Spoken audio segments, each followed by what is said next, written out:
So guys, now let's see our analysis for our Euro USD. Let's start from our weekly time frame.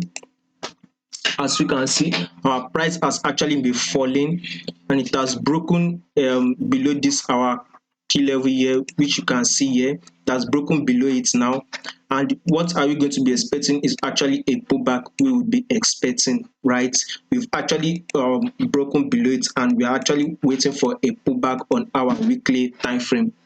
Now on our daily time frame, as you can see, we are starting to have this our pullback, before you actually start going low again. If possibly it will happen, I believe it will happen, but let's see it. If you actually have a pullback, then a low, by the way, to around this key area for this week, where we will be looking at, by the way. So on Friday, our price started going bullish, and let's try and get the pullback. When we get this pullback, then we can possibly see a fall again to around this area here, giving us like a double bottom.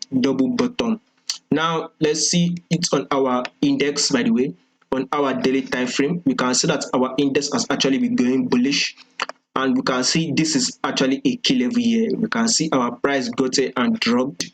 Our price also got it and dropped, right?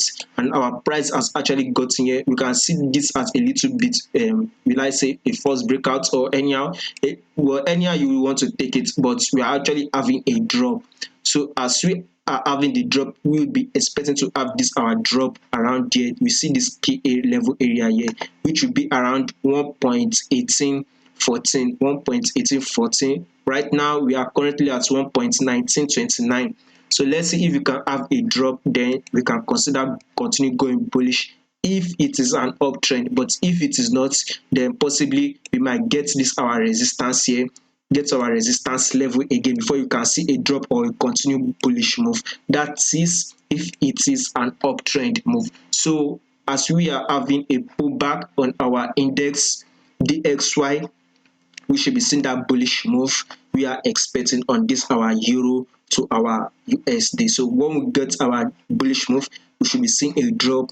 By that time, our index should be dropping. Then when it possibly gets to this one key level area here, we should be expecting a bullish move to break our previous higher highs. If it does not, then possibly we should be having a double top. So that is the analysis, by the way. So if you find this video helpful, please do not forget to subscribe, like, and also share this video before you go. Thank you.